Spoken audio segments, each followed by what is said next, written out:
Good evening. You're watching the main news on HKIBC. I'm Edna Tse. And I'm Isabel Wong. Here's a look at tonight's top stories. Hong Kong slips 6 spots on a global talent ranking, but chief executive says she's not worried.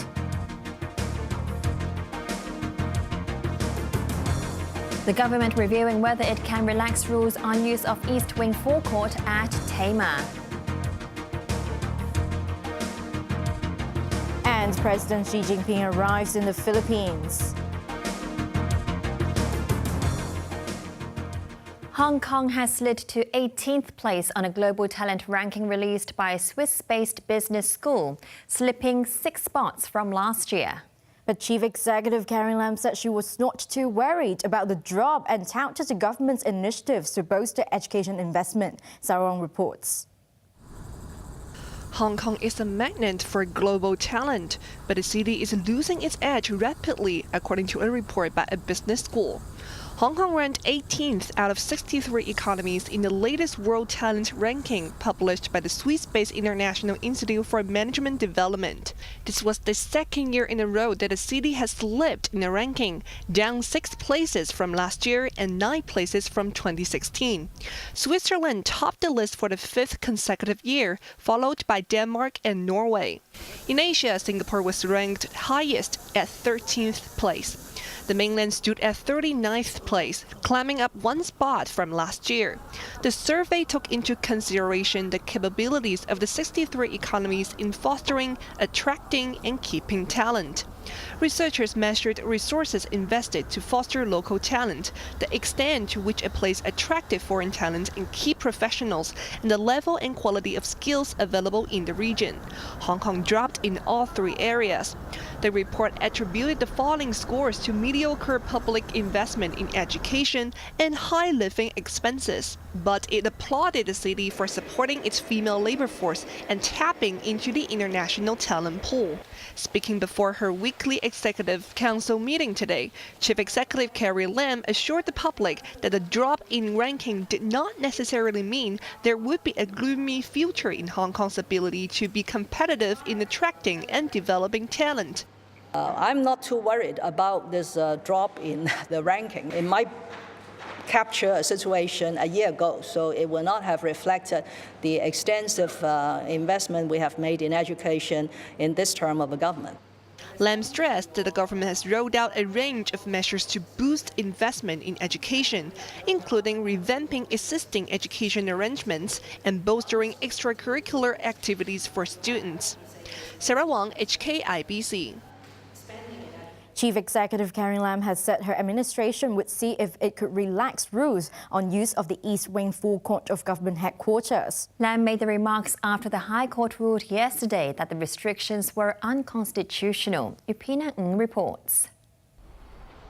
Access to the East Wing forecourt of the central government offices has been restricted since December 2017, after Chief Executive Carrie Lam lifted a complete ban on protest activities that was in place in 2014.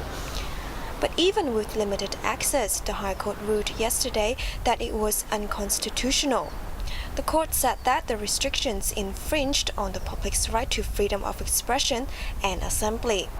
Speaking before her weekly cabinet meeting today, Lam said her administration would study whether to ease the restrictions on the East Wing forecourt.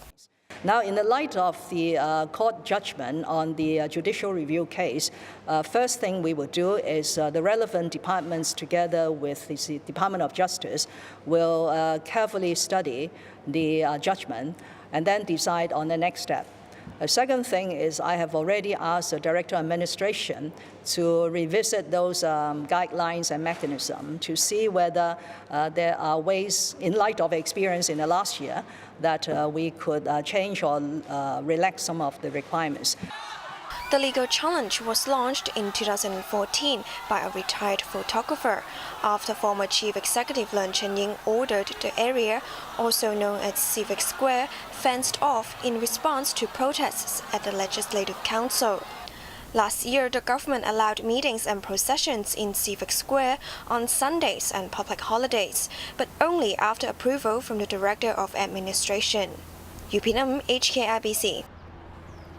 Ticket scalping has frustrated fans and entertainers for years and have called on the government to stop the practice. But in a paper submitted by the Home Affairs Department to the Legislative Council, the department urged a cautious approach to changing the law. More from Edna Tse.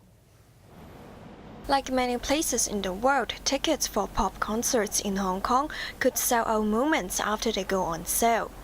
Tickets sometimes fall into the hands of scalpers who resell them for much higher prices. The chronic problem has upset fans and the entertainment industry. The Places of Public Entertainment Ordinance prohibits anyone from selling a ticket above the original price, but the law only covers tickets sold for events at private entertainment venues. Entertainers have been calling on the government to extend the law to public venues, such as Hong Kong Coliseum. But in a paper submitted to the Legislative Council, the Home Affairs Department was cautious about changing in law.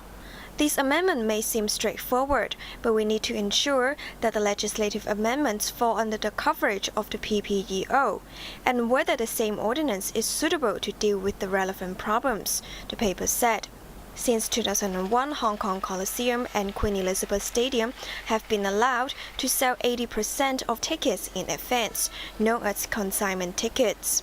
In the paper, the department believed there was room for lowering the threshold, but it did not specify the ratio.